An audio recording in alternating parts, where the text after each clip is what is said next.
Welcome to the Cheat Sheet, where we decode success for creators, professors, and business owners. I'm your host, King Musa, and today we're diving into the world of student media and publications. Our guest today is at the helm of all things student media at SFA, helping shape the voices and stories that represent the student body. We're joined today by Miss Amy Roquemore, the Director of Student Publications and Divisional Media at Stephen F. Austin State University.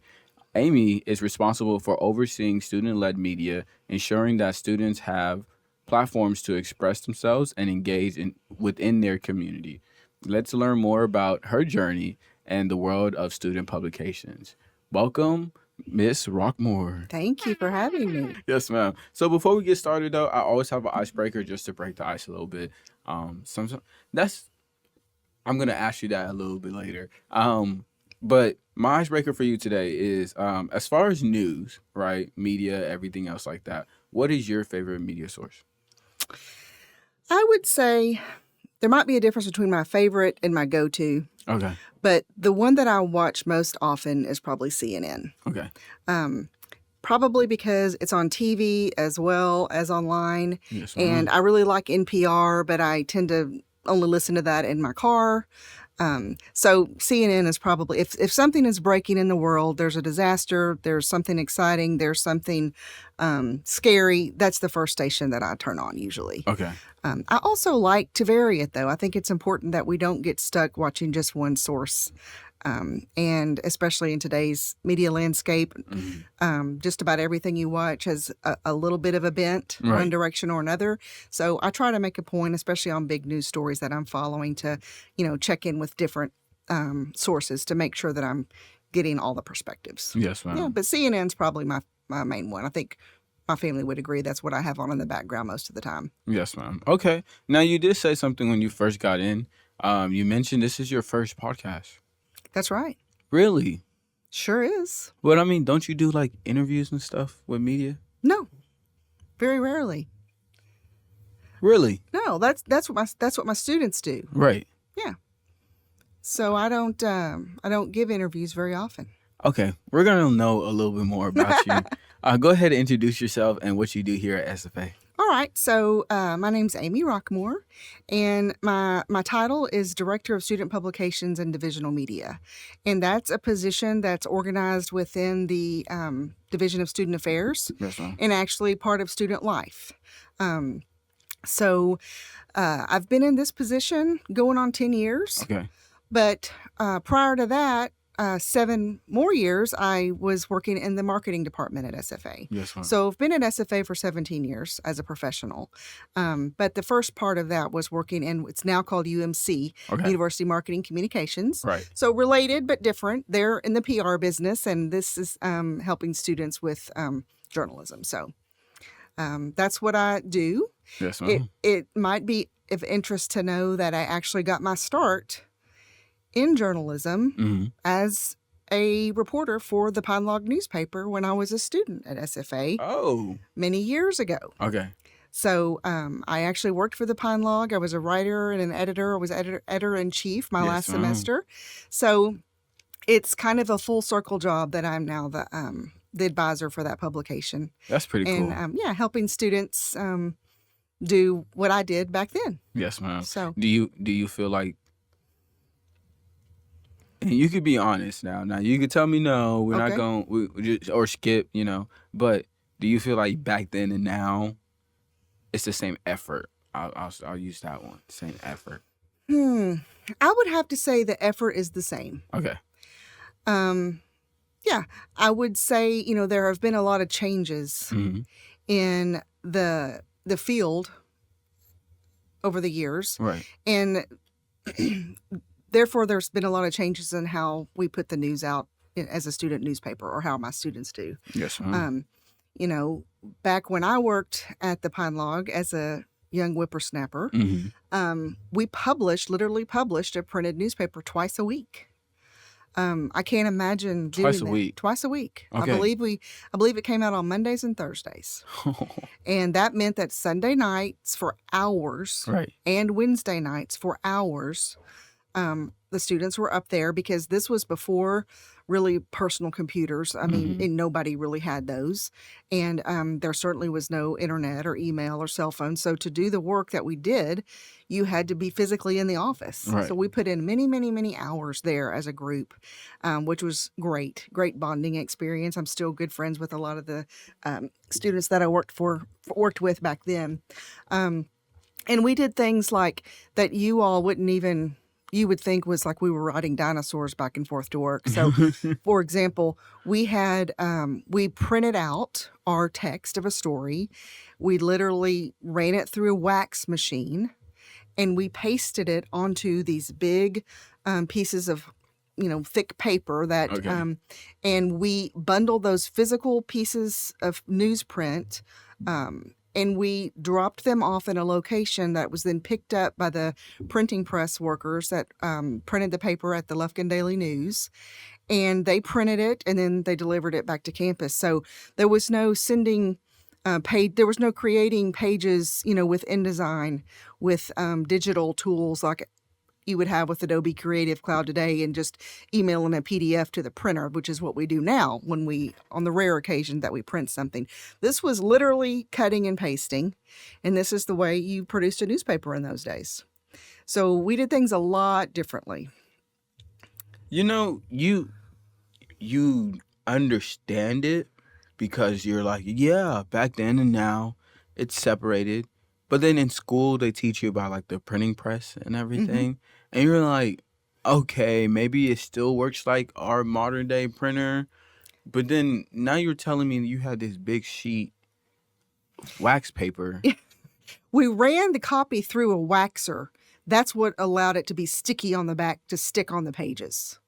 And then they basically take those pages Mm-mm. and they loaded those originals onto their press.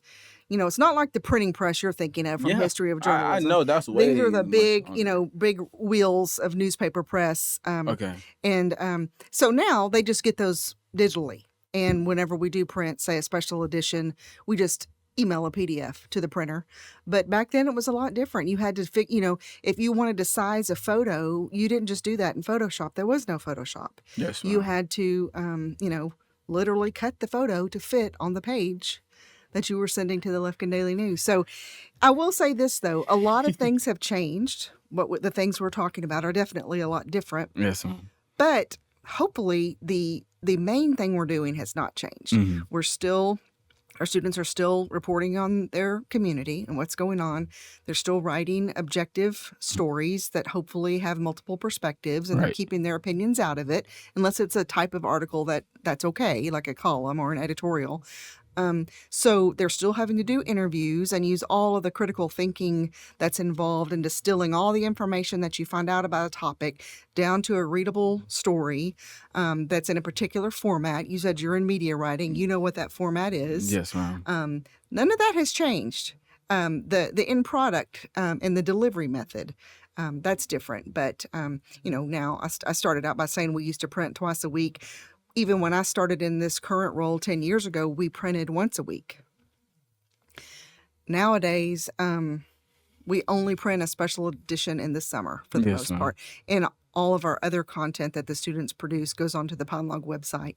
And they also push out a weekly newsletter, which is relatively new. But so they're doing the same things, but the people are consuming them differently. Differently. Yes, ma'am. Okay. We're gonna find out a lot more. I gotta limit my curiosity about that right now. Okay. Because I want to find out about you. All right. Okay. So let's take a little step back. Where are you from? Did your parents go to college? Did you have any siblings? And where did your love for media actually come from? Like what actually jumped you into the whole media scene? All right. So I was actually born and raised in Nacogdoches, Texas. There we go. I was born in Memorial Hospital, which is a couple blocks from where we're sitting right now. Mm-hmm. And I graduated from Nacogdoches High School, and I came to SFA.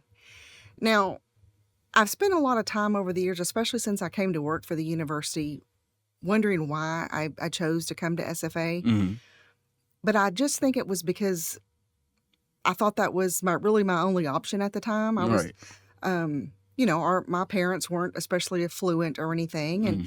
but I don't want to blame it all on them. I also think it was a level of comfort. I was from Nacogdoches. My friends were in Nacogdoches. A lot of them would go to SFA. And so I came to SFA. Right. Kind of like that's just what you did. Then later, my little sister went off to college, and I was like, what? I didn't know we could do that.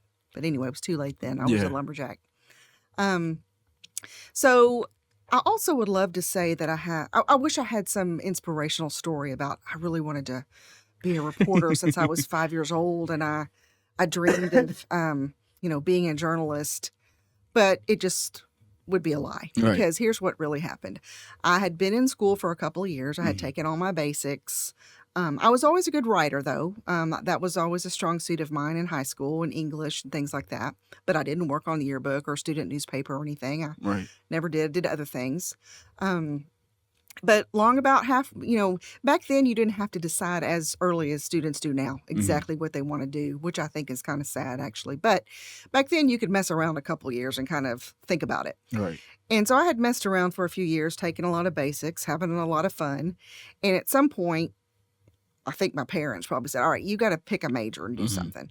So I literally got the bulletin, which in those days was a printed book. Yeah. And I started going through and looking at all the majors. And I was ruling things out that had me take any more math, ruling things out it had anything to do with science. Mm-hmm. And I basically got to journalism, and I really couldn't think of a reason to rule it out. Okay. I was like, well, I think I'm a good writer. That doesn't sound horrible. I read All the President's Men. I might can do that. Let me just take a class and see what happens. And that's when I got the bug. Okay. I took the classes. I did really well in the news writing classes and copy editing classes. And I thought, well, I could do this, And I was encouraged by my faculty to pursue, and that's kind of what happened. And then at that time, you had to have an internship Right. to complete the requirements. And of course, like college students do now, I waited till the last minute and didn't really have a plan. And I was like, well, I'll just go over here to the left to the Nacogdoches paper and, say I need an internship. They'll just give me an internship. And so I went over there and I talked to the publisher. Right. And he said, well, Amy, why don't you work for the student newspaper at SFA, if this is what you want to do? Right. And I was like, I don't know. I never thought of it. And he said, tell you what, go get some experience at the student newspaper and then come back. Okay. And then we'll talk. So I found the student newspaper. I don't know why I hadn't found it before. Nobody, I wish I had found it sooner, but I didn't. So I did well there, enjoyed it. Then I was able to have printed clips, all of the things I had written over that next school year. And I went back and saw the publisher and he gave me a job. So I always tell my students, if I hadn't worked for the Pine Log, I wouldn't have gotten that internship. Yes, so. Which led to my first job at the Lufkin Daily News after graduation, which was a sister publication, which led to my job as a reporter at the Waco Tribune Herald, which was also a Cox newspaper in that same family of newspapers I'd started out in, which led to I got married in there and moved up to the Metroplex and went to work for a small community paper called the Grand Prairie News. Grand Prairie was small back then. Really? Yeah. And it happened to be a Belo company, Okay. which happened to own the Dallas Morning News.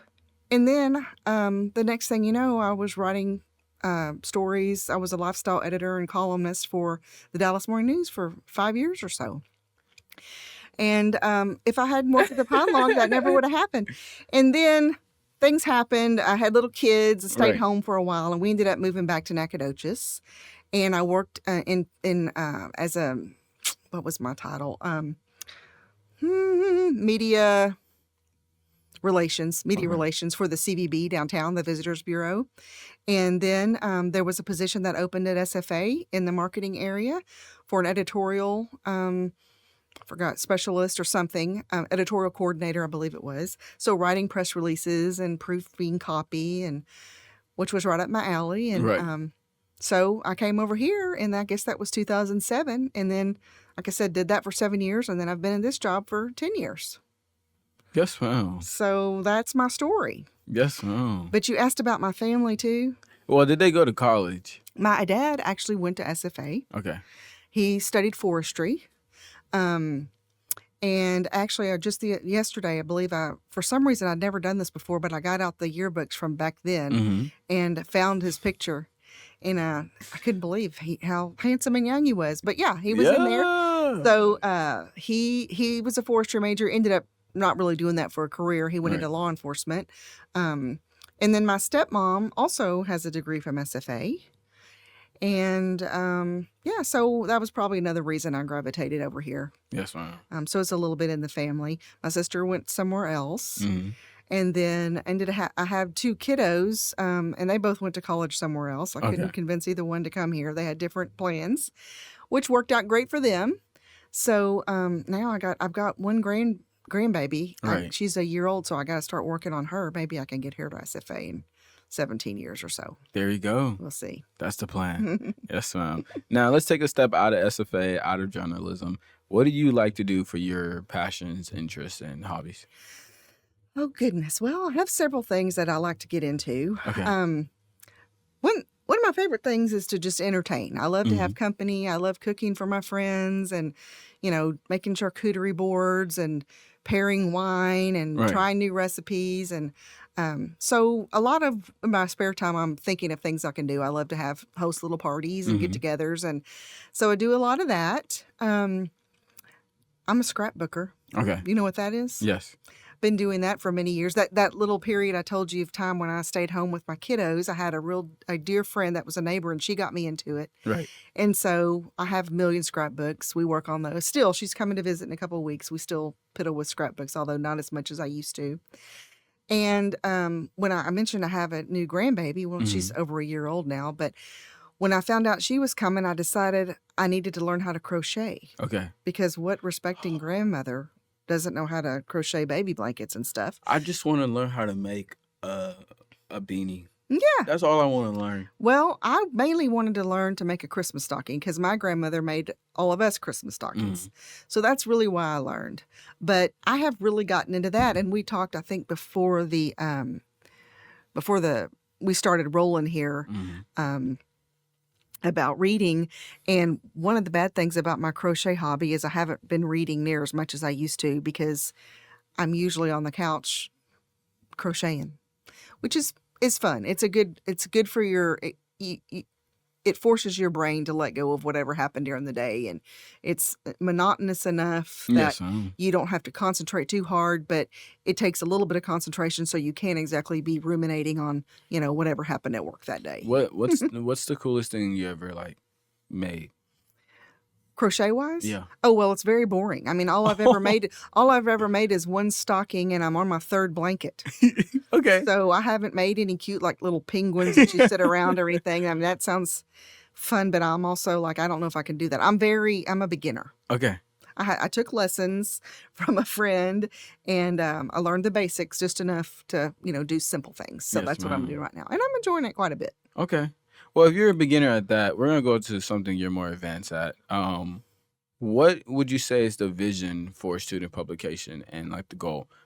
Because just hearing that, it's the same thing, just in a different, consuming in a different way. You kind of wonder what's the concept, what's the vision, what's the concept, what's the goal of what students are creating and designing? Well, the goal, just like hopefully anything that we do here at the university that's student-centered, is educational. So the whole reason we have student publications and other media outlets like the radio station, the TV station, is to educate the students, to give them a way to do hands-on things Right. in the field that they're studying to go into as a profession. Yes, ma'am. In an environment where they can make mistakes. I mean, we don't root for them to make mistakes, but if they do, they're in a position of learning where they can learn from that, try better, move on. So, I always tell people when I'm trying to explain, especially people outside the university, what I do is I say, I'm not in the newspaper business. Right. I'm in the education business. I tell my students this too. If I were in the newspaper business, none of you guys would work for me because y'all aren't ready for prime time yet. But hopefully you're closer to that by the time you leave and you've had this experience. So like I said, I'm a true believer because if I hadn't worked at the student newspaper, I would not have had the career I had. I was going to graduate with a degree in journalism Mm-hmm. with not a single clip of anything I had written that had been published. And I don't know how in the world I thought I was going to go get a job. Man. And luckily, a smart, friend, the guy at the Sentinel said, "Well, Amy, why don't you go work for the paper on campus so you can learn some things and then try again?" Like I said, it never occurred to me. It's not fair because I'm sure that at some point the faculty probably mentioned that, and I don't know for sure, but I probably thought, well, I can't do that. That's for the Right. ones that are really good, and The seniors and everything. yeah, that's for people that are like really good at this, and I'm just But now I know it's for everybody, Mm-hmm. and it's not just for the people that are really good at it. In fact, they need it less than the people that have work to do and things to learn. So, to answer your question, it's all about education, and they're learning the foundational skills to be in the field of communication. I also tell people, maybe they're going into broadcast, maybe they're Right. going to be work for a radio station, or maybe they're going to be a podcaster. But I think anybody going into the field of mass communication and media can benefit from working at a newspaper, even if they don't plan for that to be their final destination. And fewer of them do this these days because, like we talked about, that's not the destination job that it once was. Right. Even in my heyday, the newsroom at the Dallas Morning News looks a lot different than when I was there. There are a lot fewer people. People work remotely. It's a lot more digital. They have apps, and they have websites, and they Right. have social media accounts and all these things that we couldn't even dream of back then. But I think the reason that they were able to switch, and adapt to the changes in the way people consume media is because the foundation was the same. Okay. They still need to know what's going on. Right. They still need a reliable source of accurate information that's not covered up with people's opinions, that has all perspectives, that will spur their curiosity and make them smarter and more likely to contribute to society in a positive way because they know what's going on around them, and they can get involved in their community and have an impact to whatever degree they want to. And another way you could think about the student newspaper anyway is like a lab. Okay. So it's a way to practice what you're learning. So if you're in chemistry, you take a chemistry class and then you go into the lab and then you practice what you learned, right? And here's a key difference though.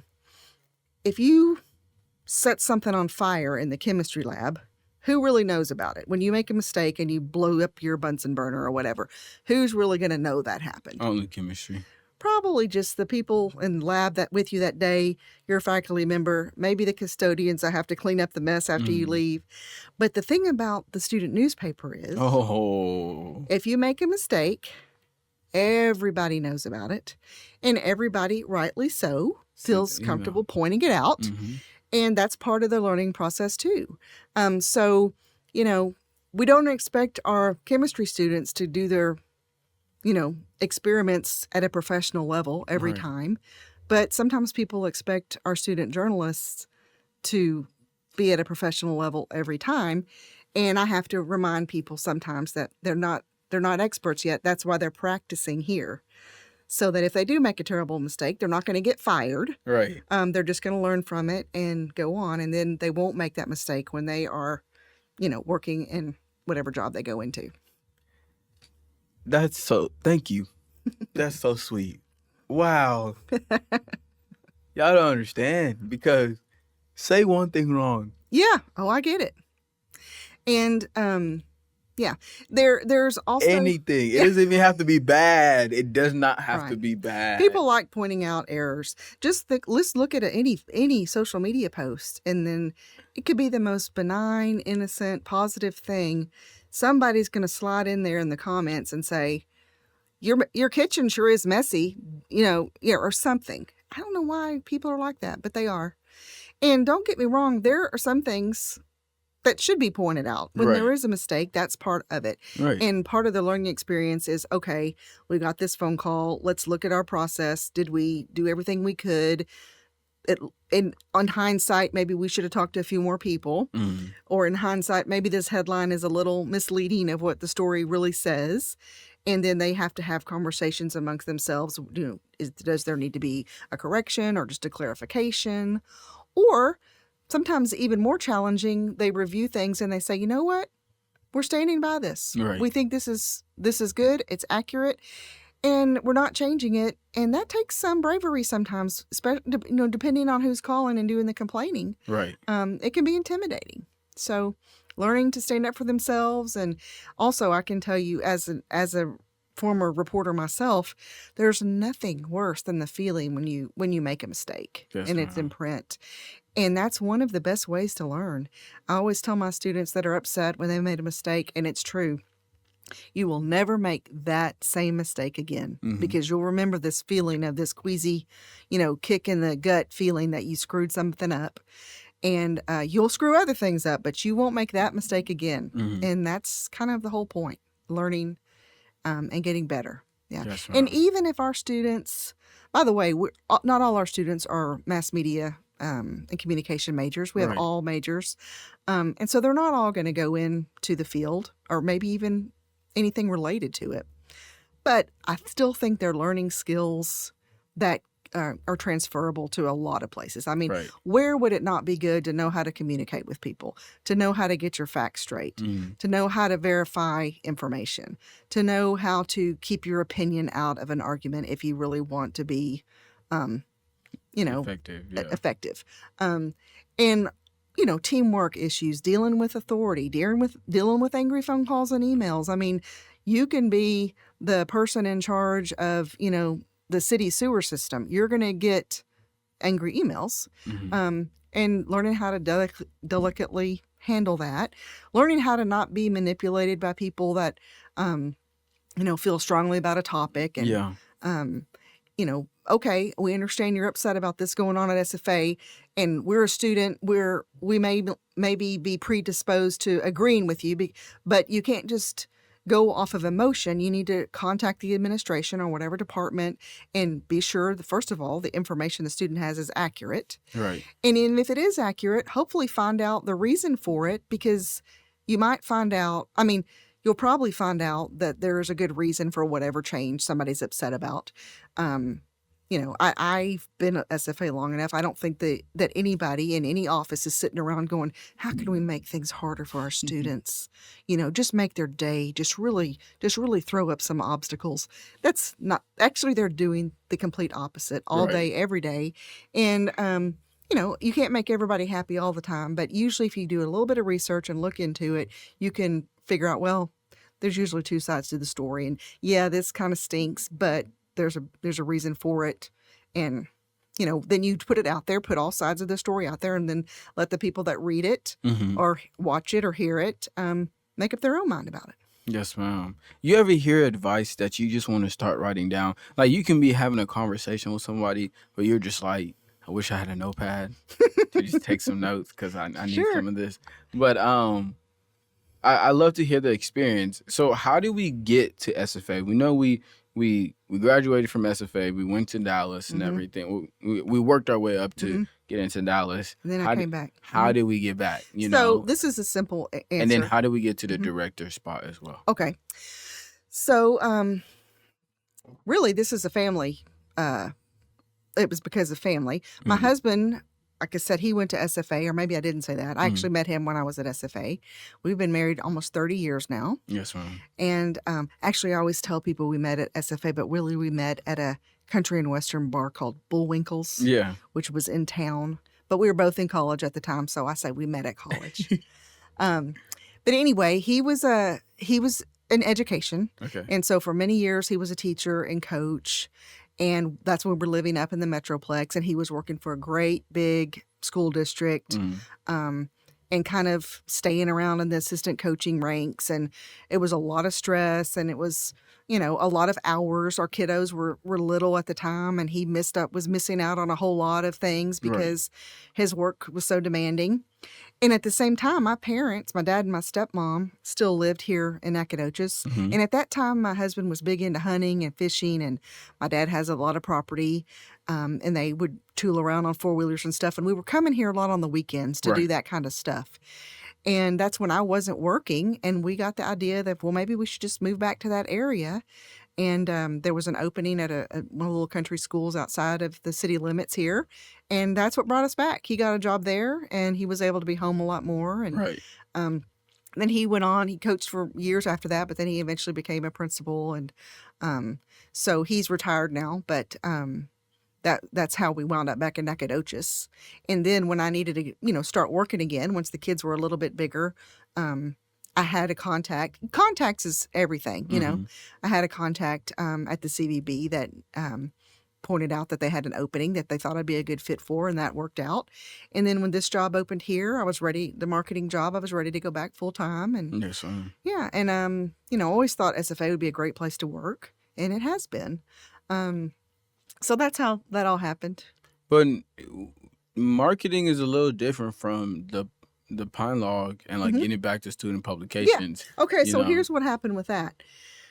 I mentioned I was a student in journalism, and back at that time, there was a woman named Patricia Spence, Pat Right. Spence.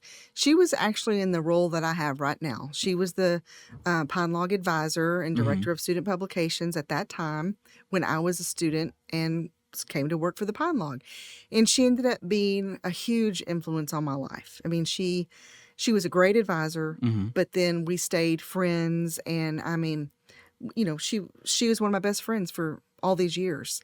And when I came back to work at SFA, she Right. encouraged me to apply to come back. She said, "Oh, you can do that job. You can go to work in marketing, and I can talk a little bit about that." But quick side note, though, if you can write, you can write. You can write a news story. Yeah. You can write a press release. Yeah. You just have to go, okay, I'm in marketing mode. I make a few slight tweaks because this is something that I'm trying to get people on. I'm not going to point out that there's another side of this in a Right. press release. But if you can write, you can write. So I wasn't worried about that. And I was able and still am able, because you mentioned part of my title is Divisional Media. That's more of a PR role, and Okay. it's separate from what I do with the students. But so I still have to flip that switch back and forth. And I've been able to do it with no problem. But anyway, where was I going with this? Oh, so when I worked in marketing, Right. my dear friend Pat, that was still in the job, ended up, she was a student publications director for almost 30 years. And I remember we were standing outside of a Board of Regents meeting one day. I hadn't been at SFA that long. Right. And she said, "When are you going to start working on your master's degree?" And I was like, "Huh? Never? No, thank you. I've Yeah. already done all that." And she's like, "Well, I'm just saying, I'm not going to work here forever. I'm going to retire at some point, and you're not going to get my job if you don't have a master's degree." And I was like, "Well, dang, okay, I guess I better start thinking about that." Right. And of course, there was other reasons to get a master's degree. You're on campus. There was a way then, and still is, where the university gives you a little bit of break on classes, so it's an affordable way to do it. It's a benefit, a perk of working on campus to take some classes. So it took me a while to do it. This was kind of just on the verge of online being a thing. So Right. at that time, I was basically taking night classes after work, and but I got my master's degree, and sure enough, a few years later, Pat retired, Okay. and I applied for her job, and I got it. Yes, ma'am. Yeah, and that, Okay. and then sadly, my dear friend Pat passed away a few months ago Oh, after a I'm long so sorry. battle of My with condolences. cancer. And but I still think about her every day, and I hear her voice in my head, because she was so wonderful when I took that job over. She's the one that really taught me how to do it. Even Yes, though she ma'am. was already retired, we talked weekly, if not daily, at the beginning, and she kind of helped me along till I got my feet under me. And so I still hear her voice in my head all the time. Okay. Yes, ma'am. That's sweet. Yeah. I love it. So it's another kind of full circle thing. Right. Oh, everything completes itself. Yes, ma'am. My last final questions. I'm sorry about that. The challenges, right? Like I feel like there's always two parts to understanding something, right? There's the challenge of the position, right? And then there's the excitement of the position. Things that are coming up, things that students and faculty should be excited for. So we're gonna start with the challenge. What is the semester by semester, month by month challenge in your position? Well, I think some of the overarching challenges we have Mhm. right now is, at least since, there's been a lot of change in ideas since the time that I was a student. Mhm. And people aren't necessarily thinking there's a lot of there are a lot of people out there and voices in your head, and maybe some people that you might trust when you're asking about your future that say, "Oh, journalism is dead. Mhm. You don't want to work for the newspaper. They don't. I don't even read a newspaper." Right. Um, so there's a little bit of a PR problem there, because while I know 100% the benefits of students working for us, Right. whether they go into work for newspapers or in mass media at all or not, sometimes it's a hard sell to students that are like, well, I don't want to work at a newspaper when I leave here, so why would I go do that now? Right. And so part of it is a selling, trying to convince people that that's something to have on your resume. And then just there is a lot of, I think there's a lot of misunderstanding just in general about the purpose of student media and Right. their role on a campus. And what I do a lot of educating and trying to advocate for our students in that regard. And we have enjoyed, for all the years that I've been a part of SFA, either as a student or as a professional, um, really a hands-off approach by administration. They understand that our student journalists have the same rights as any other journalist. Yes, ma'am. Just because they're a student, they have the ability, since this is a public school, to cover the community how they see fit. Right. And, everything they write doesn't necessarily reflect well on the university, although I would say on balance, most of the stuff they write is positive. Mhm. Sometimes they, point out something that isn't great from a university marketing perspective, but that's part of their job. And so we don't have to worry about that. But I think there is a lot of confusion about my role. Mhm. Like, people calling and saying, "Amy, I can't believe you let the Pine Log write that story." And I have to explain to them, I had nothing to do with that. I can't Right. legally, should not tell them what to write, tell them what not to write, tell them who to interview, tell Mhm. them to take a story down, tell them to change something, especially on the front end. Right. Now, what I do, because I am in the education business, as I said, Right. is I provide critiques after the fact. Mhm. So I point out, okay, this story was okay, but probably would have been stronger if you had another source. Or did you notice that you had a little opinion creeping in here? We need to watch out for things like that. Right. And hopefully they're taking that and they're applying that to the next story. But I don't fix things before they're published. In fact, I usually don't even know what they're writing until it's published, unless Mhm. they've come to me and asked me a specific question like, what do you think about this? Which I'm always happy to help them with. Yes, ma'am. But my go-to answer, instead of telling them what to do, is I say, these are the different ways you can approach it. This is what might happen should you choose these, this option or that option. Right. And then they make their own decision. And then I can defend them, and their right to make those decisions. But I am safely out of the decision making. And that's kind of hard sometimes, Right. because sometimes I see them waddling right into a big mess, and you kind of want to jump in there and save them. But I really feel if I do that, I am interrupting the Yeah. education process. Mhm. And I don't want to do that. That's part of how they learn. Yes, ma'am. Yeah. Well, thank you so much for sharing. Yes. Yes, Thanks for having ma'am. me. I hope I Absolutely. didn't bore you to death. No, the amount of questions I want to ask, but I have to remind myself this is about you. This is not my time to ask you from a student to a teacher right now. Well, we can do that later. Yes, ma'am. Well, thank you so much, Miss Amy Roquemore, for sharing your insight and experience with us today. It's been inspiring to learn more about the world of student publication and how media helps shapes the campus experience at SFA. Remember, listeners, storytelling is a powerful tool, and everyone has a story worth telling. Subscribe to the Cheat Sheet and follow us on social media and stay connected. This is King Musa signing off, reminding you to keep creating, keep sharing, and keep telling your story. Y'all have a great day.